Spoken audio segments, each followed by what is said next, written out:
আসসালামু আলাইকুম। এটিএন বাংলা সংবাদে সবাইকে স্বাগত জানাচ্ছি। আফরোজ আক্তার কামাল। শুরুতে বিআরবি কেবলস সংবাদ শিরোনাম। বিশ্বকাপে জার্মানিকে হারিয়ে ইকুয়েডরের রূপকথা, কুরাশাওয়ের বিপক্ষে জয় ইতিহাস গড়ল আইভরি কোস্ট।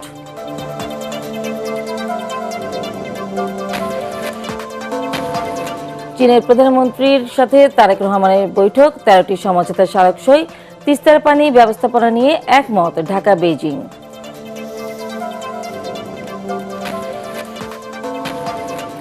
প্রায় 2 বছর পর চালু হচ্ছে ভারতীয় ট্যুরিস্ট ভিসা। 28 জুন থেকে আবেদন। বাংলাদেশের সাথে সম্পর্ক উন্নয়নে দৃঢ় প্রত্যয় নতুন হাই কমিশনারের। এবং পাসপোর্ট ও বিআরটিএতে সবচেয়ে বেশি দুর্নীতি, বলছে টিআইপি। আমলাতান্ত্রিক ও রাজনৈতিক প্রভাবে জিম্মি দুদক ঢেলে সাজানো হচ্ছে মাদকদ্রব্য নিয়ন্ত্রণ অধিদপ্তরকে। শুনছিলেন বিআরবি কেবলস সংবাদ শিরোনাম, এবার বিস্তারিত। বিশ্বকাপে অবিশ্বাস্য এক রূপকথা লিখল ইকুয়েডর। 4 বারের বিশ্ব চ্যাম্পিয়ন জার্মানিকে 2-1 গোলে হারিয়ে দিয়েছে লাতিন আমেরিকার লড়াকু দলটি। এদিকে কুরাশাওকে 2-0 গোলে হারিয়ে নতুন ইতিহাস গড়েছে আইভরি কোস্ট। ভিন্ন ভিন্ন ম্যাচে জয় পাওয়ায় দুই দলই জায়গা করে নিল নকআউট পর্বে। বিস্তারিত রায়ান রাসেলের রিপোর্টে। ফুটবল আসলেই সুন্দর, আর গল্পটা যদি হয় বিশ্বকাপ, তবে রোমাঞ্চ ছড়ায় পরতে পরতে। নিউ জার্সিতে তেমনই এক রূপকথা লিখল ইকুয়েডর। 4 বারের বিশ্ব চ্যাম্পিয়ন জার্মানিকে 2-1 গোলে হারিয়ে ইতিহাস গড়েছে লাতিন আমেরিকার দলটি। ম্যাচের শুরুতেই রিওল স্থানের গোলে এগিয়ে যায় জার্মানি, তবে 9 মিনিটেই ইকুয়েডরকে সমতায় ফেরান লিনসন আনহুলো। তারপর চলে সমানে সমানে টক্কর। 77 মিনিটে কর্নার থেকে দারুণ এক গোলে ইকুয়েডরকে এগিয়ে নেন গঞ্জালো প্লাতা। এই লিড ধরে রেখে ম্যাচের জয় নিশ্চিত করে লাতিন আমেরিকার দল। শেষ বাঁশি বাজতেই গ্যালারিতে কান্নার রোল পড়ে ইকুয়েডরের সমর্থকদের। তবে সেই কান্না বেদনার নয়, ইতিহাস গড়ার আনন্দের। এই ঐতিহাসিক জয়ে 2006 সালের পর আবারও বিশ্বকাপের নকআউট পর্বে পা রাখল ইকুয়েডর। অন্যদিকে হারলেও গোল ব্যবধানে এগিয়ে থেকে গ্রুপের সেরা হয়েই শেষ 32-এ উঠেছে জার্মানি। রাতে অন্য ম্যাচে ইতিহাস গড়েছে আইভরি কোস্টও। নিকোলাস পেপের জোড়া গোলে কুরাসাওকে 2-0 ব্যবধানে হারিয়েছে তারা। এই জয়ে রানার্স আপ হয়ে বিশ্বকাপের ইতিহাসে প্রথমবারের মতো নকআউট পর্বে জায়গা করে নিল আফ্রিকার দলটি। রায়হান রাসেল, এটিএন বাংলা। এবার অন্যান্য সংবাদ। প্রধানমন্ত্রী তারেক রহমানের নেতৃত্ব এবং সরকারের প্রতি পূর্ণ আস্থা ও সহযোগিতার ঘোষণা দিয়েছে চীন। বেইজিংয়ের গ্রেট হল অব দ্য পিপলে দেশটির প্রধানমন্ত্রী লি জিয়াং এর সাথে প্রধানমন্ত্রী তারেক রহমানের বৈঠকে সই হয় 13টি সমঝোতা স্মারক। এর মধ্যে গণমাধ্যম খাতে সহযোগিতায় চীনের সিনহুয়া নিউজ এজেন্সি ও চায়না মিডিয়া গ্রুপের সাথে 4টি এমওইউ সই হয়। সেই সাথে রোহিঙ্গা সংকট সমাধানে সম্ভাব্য সব ধরনের সহযোগিতার আশ্বাসও দিয়েছে বেইজিং। এর আগে আমলাতান্ত্রিক জটিলতা কমাতে এবং বিনিয়োগ বান্ধব পরিবেশ গড়ে তোলার আশ্বাস দিয়ে চীনের ব্যবসায়ীদের বাংলাদেশে বিনিয়োগের আহ্বান জানিয়েছেন তারেক রহমান। দেশটির পানি সম্পদ মন্ত্রীর সাথে প্রধানমন্ত্রীর বৈঠকে তিস্তা সহ দেশের বিভিন্ন নদীর পানি ব্যবস্থাপনায় ঐক্যমতে পৌঁছায় দুদেশ। বেইজিং থেকে মনিরুজ্জামান মনিরের তোলা ছবিতে কামরুজ্জামান রাজীবের রিপোর্ট। চীনের প্রধানমন্ত্রীর সঙ্গে দ্বিপাক্ষিক বৈঠকে অংশ নিতে বিকেল 5টায় বেইজিং এর গ্রেট হল অব পিপলে আসেন প্রধানমন্ত্রী তারেক রহমান। অভিবাদন মঞ্চে দুই প্রধানমন্ত্রীকে সশস্ত্র সালাম জানান চীনের সুসজ্জিত সশস্ত্র বাহিনীর একটি দল। প্রধানমন্ত্রী তারেক রহমানকে অভিবাদন জানিয়ে তোপধ্বনি দেওয়া হয়, শুভেচ্ছা বিনিময় আর দুদেশের প্রতিনিধিদের মধ্যে পরিচয় পর্বের পর লাল গালিচা সংবর্ধনা দিয়ে বাংলাদেশের প্রধানমন্ত্রীকে অভিবাদন মঞ্চে নিয়ে যান চীনের প্রধানমন্ত্রী। এরপর শুরু হয় দ্বিপাক্ষিক বৈঠক। দুদেশের উচ্চ পর্যায়ের প্রতিনিধি দলের নেতৃত্ব দেন দুদেশের প্রধানমন্ত্রী। বৈঠকে 13টি সমঝোতা স্মারক স্বাক্ষরিত হয়। এর মধ্যে দিয়ে বাংলাদেশ চীন সম্পর্ক সর্বোচ্চ উচ্চতায় পৌঁছবে বলে আশা করছেন সংশ্লিষ্টরা। মাননীয় লি কিয়াং বলছেন যে প্রাইম মিনিস্টার তারেক রহমানের লিডারশিপ এবং গভর্নেন্সের প্রতি পিপলস রিপাবলিক অফ চায়নার ফুল সাপোর্ট ওনার প্রতি আছে। Prime minister Tarek Rahman raised the issue of the Rohingya crisis. Honorable Premier of the People's Republic of China gave a very positive gesture to Prime Minister Rahman that they will always be on the side of positive cooperations and will assist in that matter also in talking to the government in Myanmar. এর আগে Beijing এর দিয়াওতাই হোটেলে Bangladesh investment ফোরামের শীর্ষ সম্মেলনে যোগ দেন প্রধানমন্ত্রী। বিনিয়োগ উন্নয়ন কর্তৃপক্ষ বিডা আয়োজিত এই সম্মেলনে চীনের 125 জন ব্যবসায়ী অংশগ্রহণ করেন। সেখানে প্রধানমন্ত্রী তারেক রহমান বলেন, বাংলাদেশ ব্যবসার জন্য উন্মুক্ত, ভবিষ্যতের জন্য প্রস্তুত, চীনের সঙ্গে আরো গভীর শিল্প অংশীদারিত্ব গড়ে তুলতে আগ্রহী। We are at a critical point of our journey, and I clearly say that Bangladesh is open for business, ready for the future, and keen to work with China, one of our long-standing and trusted friends. China is moving up the global value chain. Chinese companies are becoming leaders in advanced manufacturing, high-value infrastructure, and clean energy. As China moves up the ladder, parts of the manufacturing ecosystem will look for new, competitive, and trusted locations. Bangladesh can be one of those locations. We are inviting Chinese companies to extend their value chain into Bangladesh. প্রধানমন্ত্রী বলেন, আমলাতান্ত্রিক জটিলতা দূর করে বিনিয়োগ বান্ধব পরিবেশ গড়ে তুলতে 180 দিনের একটি কর্মপরিকল্পনা হাতে নিয়েছে সরকার। Today, I am also happy to announce that soon we will be opening our first investment office in China. Our objective is simple. Chinese investors should not have to wait until they arrive in Bangladesh to receive support. We want to be closer to you, speak to you more regularly, and help you move faster from interest to decision. We are also working hard to improve our broader investment ecosystem. The government is about to start a new licensing approval process, which will allow new businesses to start operation in Bangladesh in less than 15 days. এদিন রাষ্ট্রীয় অতিথি ভবনে প্রধানমন্ত্রী তারেক রহমানের সঙ্গে বৈঠক করেন চীনের পানি সম্পদ মন্ত্রী লি গোয়িং। বৈঠকে তিস্তা সহ বাংলাদেশের বিভিন্ন নদীর পানি ব্যবস্থাপনায় দুই দেশের সহযোগিতা বৃদ্ধির বিষয়ে ঐকমত্য হয়। বৈঠকে বন্যার ঝুঁকি মোকাবেলা, পরিবেশ সুরক্ষা এবং পানি সম্পদের যথাযথ ব্যবস্থাপনার লক্ষ্যে দেশে চলমান নদী খনন কর্মসূচির কথা উল্লেখ করে বাংলাদেশের তিস্তা ব্যবস্থাপনা প্রকল্পে চীন সরকারের কারিগরি সহায়তা চান প্রধানমন্ত্রী। প্রধানমন্ত্রী তারেক রহমানের সাথে বৈঠকে বাংলাদেশের তিস্তা সহ বিভিন্ন নদীর পানি ব্যবস্থাপনায় ইতিবাচক সাড়া দিয়েছে চীন সরকার। পানি ব্যবস্থাপনায় বাংলাদেশের উদ্যোগকে স্বাগত জানিয়ে সর্বাত্মক সহযোগিতার আশ্বাস দিয়েছেন চীনের পানি সম্পদ মন্ত্রী। অন্যদিকে প্রধানমন্ত্রী তারেক রহমান চীনের ব্যবসায়ীদের ব্যাপক হারে বিনিয়োগের আহ্বান জানিয়েছেন এই সফরে। চীনের বেইজিং থেকে কামরুজ্জামান রাজীব, এটিএন বাংলা। প্রায় 2 বছর বন্ধ থাকার পর আবারও চালু হতে যাচ্ছে বাংলাদেশিদের জন্য ভারতীয় ট্যুরিস্ট ভিসা। আবেদন করা যাবে 28 জুন থেকে। প্রাথমিকভাবে ঢাকা, চট্টগ্রাম, রাজশাহী, সিলেট ও খুলনায় ভারতীয় ভিসা সেন্টারের মাধ্যমে আবেদন জমা দেওয়া যাবে। রাজধানীতে সংবাদ সম্মেলনে এসব কথা জানান দেশটির নতুন হাইকমিশনার দীনেশ ত্রিবেদী। মিজান শাহজাহানের রিপোর্ট। রাষ্ট্রপতি মোহাম্মদ শাহাবুদ্দিনের কাছে আনুষ্ঠানিকভাবে পরিচয়পত্র পেশের পর যমুনা ফিউচার পার্কে ভারতীয় ভিসা সেন্টার পরিদর্শনে আসেন হাইকমিশনার দীনেশ ত্রিবেদী। এ সময় তিনি বলেন, আগামী 28 জুন থেকে বাংলাদেশিরা আবার ট্যুরিস্ট ভিসার আবেদন করতে পারবেন। মানবিক বিবেচনায় জরুরি ক্ষেত্রে মেডিকেল ভিসার সুবিধা অব্যাহত রাখার কথাও জানান সদ্য দায়িত্ব নেওয়া এই high commissioner. I am very happy to announce that we are resuming our normal visa operation application for tourist visa, which can be submitted from Sunday the 28th of June 2026. প্রাথমিকভাবে 5টি সেন্টারের মাধ্যমে ভিসা আবেদন জমা নেওয়া হলেও পর্যায়ক্রমে অন্যান্য শহরেও ভারতীয় ভিসা সেন্টারগুলোতে এ কার্যক্রম চালু হবে বলে জানান তিনি। ভিসা কার্যক্রম চালুর মধ্য দিয়ে দুই সার্বভৌম দেশের জনগণের মধ্যকার সম্পর্ক আরও সুদৃঢ় হবে বলে আশা তার। আজকে আমি খুবই প্রাউড মনে করছি যে আজকে বাংলাদেশে আমি ইন্ডিয়ার হাই কমিশন হিসেবে আজ থেকে আমার কাজটা আরম্ভ হল।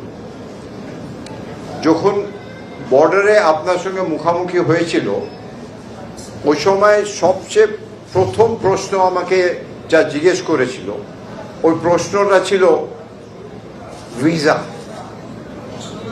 ভিসার কি হবে। ওই জিনিসটা আমার মাথায় ছিল। 2024 সালের 5 আগস্টের গণঅভ্যুত্থান পরবর্তী পরিস্থিতিতে ভিসা কার্যক্রম বন্ধ রাখে ভারত। গত 12 জুন বাংলাদেশে আসেন দীনেশ ত্রিবেদী। দুই দেশের 55 বছরের সম্পর্কের ইতিহাসে এই প্রথম কোনো রাজনীতিবিদকে হাইকমিশনার করে ঢাকায় পাঠালো দিল্লি। বাংলাদেশের মাটিতে পা রেখেই তিনি বলেন, দ্বিপাক্ষিক ইস্যুতে যৌক্তিক সিদ্ধান্ত নেবে দিল্লি।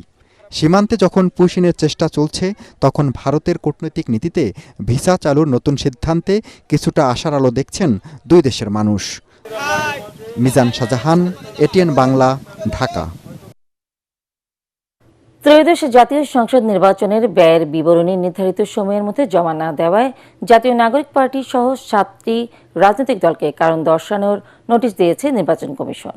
বৃহস্পতিবার পৃথক 7টি চিঠি সংশ্লিষ্ট দলগুলোর কাছে পাঠানো হয়। নির্ধারিত সময়ের মধ্যে ব্যয়ের বিবরণী জমা না পাওয়ায় 13 মের মধ্যে তা দাখিলের অনুরোধ করা হয়। পরবর্তীতে 19 মে সতর্কীকরণ নোটিশ দিয়ে 13 জুনের মধ্যে হিসাব জমা দিতে বলা হলেও নির্দিষ্ট সময় পেরিয়ে গেলেও দলগুলো তা দাখিল করেনি। যেসব দলকে শোকজ করা হয়েছে সেগুলো হলো জাতীয় নাগরিক পার্টি এনসিপি, বাংলাদেশের জাতীয় পার্টি বিজেপি, বাংলাদেশ মুসলিম লীগ, বাংলাদেশ কল্যাণ পার্টি, এবি পার্টি, জাতীয়তাবাদী গণতান্ত্রিক আন্দোলন এবং আম জনতার দল। পাসপোর্ট ও বিআরটি এর সেবা পেতে সবচেয়ে বেশি দুর্নীতি ও ঘুষের শিকার হচ্ছেন সাধারণ মানুষ। সেবা খাতে দুর্নীতি নিয়ে টিআইবির জরিপে এই তথ্য উঠে এসেছে। রাজধানীতে নিজস্ব কার্যালয়ে সংবাদ সম্মেলনে সংস্থাটির কর্মকর্তারা জানান, বিচার সংশ্লিষ্ট সেবা, ব্যাংকিং ও ভূমি খাতে গড় ঘুষের পরিমাণ সবচেয়ে বেশি। বিভাগভেদে ময়মনসিংহে সবচেয়ে বেশি দুর্নীতি হয়েছে। সংবাদ সম্মেলনে টিআইবির নির্বাহী পরিচালক ডক্টর ইফতেখারুজ্জামান বলেন, আমলাতান্ত্রিক ও রাজনৈতিক প্রভাব মুক্ত হতে পারেনি দুদক। বিস্তারিত জানাচ্ছেন সৈয়দ রিয়াজ। সেবা খাতে দুর্নীতি জাতীয় খানা জরিপ 2025-এর প্রতিবেদন প্রকাশ করতে সংবাদ সম্মেলনের আয়োজন করে ট্রান্সপারেন্সি ইন্টারন্যাশনাল বাংলাদেশ টিআইবি। এতে 2024 সালের নভেম্বর থেকে 25-এর অক্টোবর পর্যন্ত এক বছরে বিভিন্ন সেবা খাতে দুর্নীতির তথ্য তুলে ধরা হয়। চলেছিল 27,072 টাকা। প্রতিবেদনে বলা হয়, এ সময় মানুষ সবচেয়ে বেশি দুর্নীতির শিকার হয়েছে পাসপোর্ট সেবা নিতে গিয়ে। জাতীয়ভাবে পাসপোর্ট সেবা নিতে দুর্নীতির শিকার হয়েছে প্রায় 84.4%। এছাড়া সড়ক পরিবহন কর্তৃপক্ষ বিআরটি এর সেবা নিতে গিয়ে 79.3%, বিচারিক সেবায় 71.3%, আইন শৃঙ্খলা রক্ষাকারী সংস্থার সেবা পেতে 69.4%, ভূমিতে 66.3%, স্বাস্থ্য ও কৃষি খাতে 64.4% মানুষ দুর্নীতির শিকার হয়েছেন। 2023-এর তুলনায় 2025-এ সেবা খাতে সার্বিকভাবে দুর্নীতি বেড়েছে, যদিও 2023-এর তুলনায় 25-এ খানাপ্রতি কমেছে ঘুষের হার। খানাপ্রতি গড় ঘুষের পরিমাণ যেটি আগে বলেছে কিছুটা কমেছে, যেটি 9.8%। টিআইবির নির্বাহী পরিচালক ডক্টর ইফতেখারুজ্জামান বলেন, যে খাতগুলোর দুর্নীতি প্রতিরোধে সবচেয়ে বেশি ভূমিকা রাখার কথা সেইগুলোই বেশি দুর্নীতিগ্রস্ত। বিচারহীনতার কারণে দুর্নীতি শিকার হতে হয়, দুর্নীতির ব্যাপকতা বাড়ছে। প্রতিকার এবং প্রতিরোধ করার জন্য যে প্রতিষ্ঠানটি, সেটিকে আরো কার্যকর করতে হবে। এ সময় রাজনৈতিক প্রভাবের ঊর্ধ্বে উঠে কাজ করতে পারবে এমন ব্যক্তিকে দুদকের নেতৃত্বে আনা প্রয়োজন বলেও জানান টিআইবির এই শীর্ষ কর্মকর্তা। এমন নিয়োগ যেন না হয় দুদকে যারা দলীয় প্রভাবে প্রভাবান্বিত হয়ে কাজ করবে।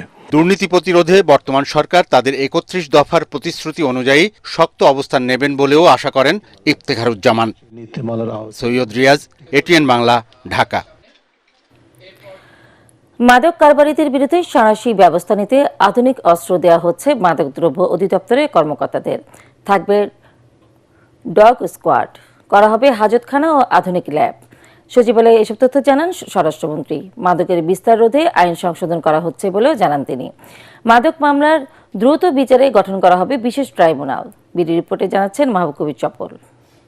হ্যাঁ, আমি কি দোষ করছি ভাই? আমি মদ খাই, আমার লাইসেন্স আছে, আমার বারের লাইসেন্স করা, আমি মদ খাই। তরুণ তরুণীদের অনেকেই মাদকে জড়িয়ে এভাবে বেপরোয়া হয়ে যাচ্ছে।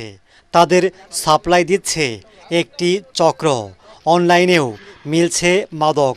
দেশের প্রত্যন্ত অঞ্চলেও ছড়িয়ে পড়েছে মাদকের থাবা। আসক্ত হয়ে সুন্দর জীবন হারাচ্ছেন অনেকেই। আমি মাদকাসক্ত হই প্রথমে স্যার, আমার মাদকের প্রতি অনেক কিউরিওসিটি ছিল।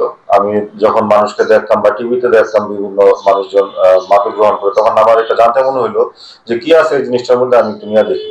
তো ফার্স্ট টাইম যখন আমি এটা নিলাম তারপর থেকে আমি রেগুলার নেওয়া শুরু করলাম। মাদকের বিস্তার রোধে মাদকদ্রব্য নিয়ন্ত্রণ অধিদপ্তর আছে, তাদেরকে নিধিরাম সর্দার বলছেন খোদ স্বরাষ্ট্রমন্ত্রী।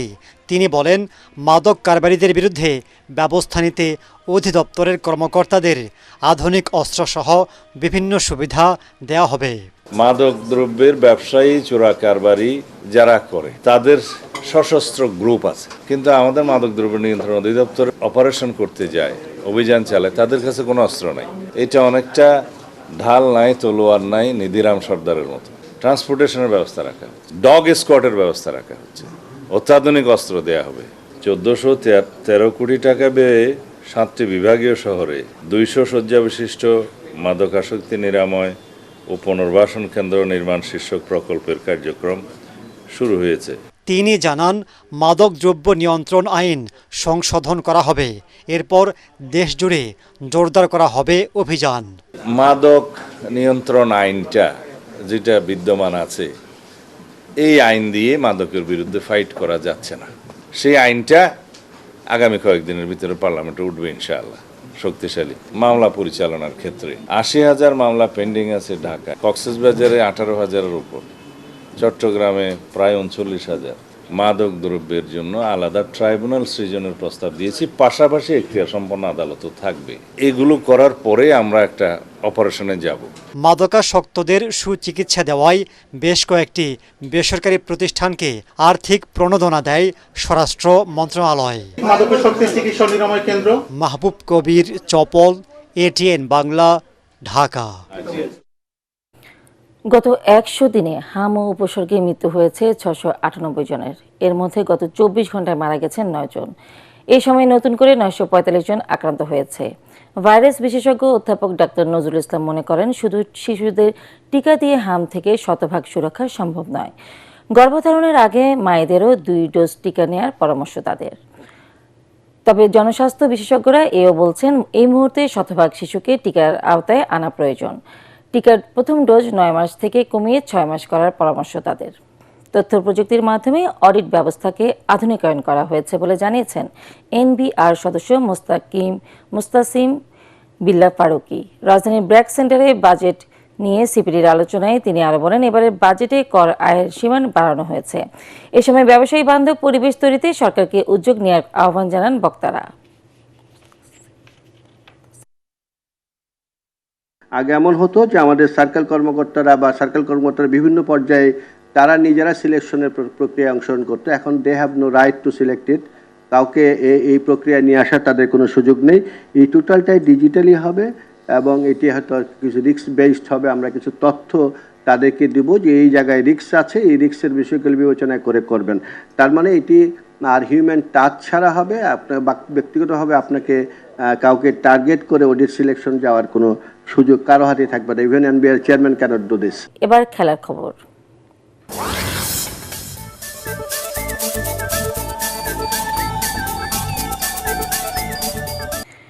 খেলার মানোন্নয়ন, প্রতিভা অন্বেষণ আর আন্তর্জাতিক মানের খেলোয়াড় তৈরির উদ্দেশ্যকে সামনে রেখে আজ গাজীপুরের আনসার একাডেমিতে শুরু হচ্ছে 9ম জাতীয় পুরুষ বেসবল চ্যাম্পিয়নশিপ।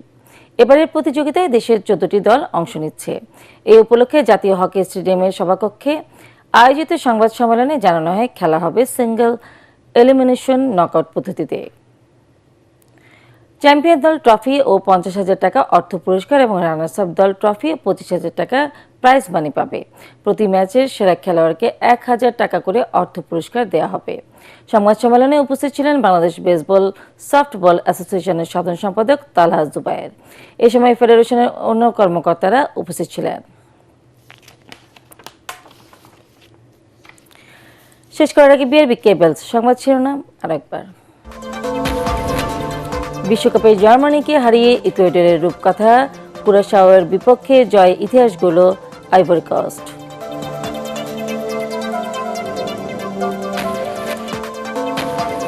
চীনের প্রধানমন্ত্রীর সাথে তারেক রহমানের বৈঠক, 13টি সমঝোতা স্মারক সই, তিস্তার পানি ব্যবস্থাপনা নিয়ে একমত ঢাকা বেইজিং।